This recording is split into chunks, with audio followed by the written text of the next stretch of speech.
في جنة عالية لا تسمع فيها لاغية فيها عين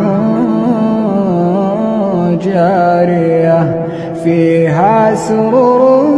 مرفوعة وأكواب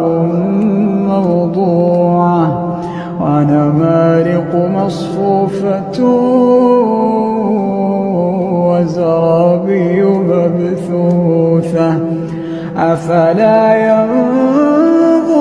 إلى الإبل كيف خلقت وإلى السماء كيف رفعت وإلى الجبال كيف نصبت وإلى الأرض كيف سطحت فذكر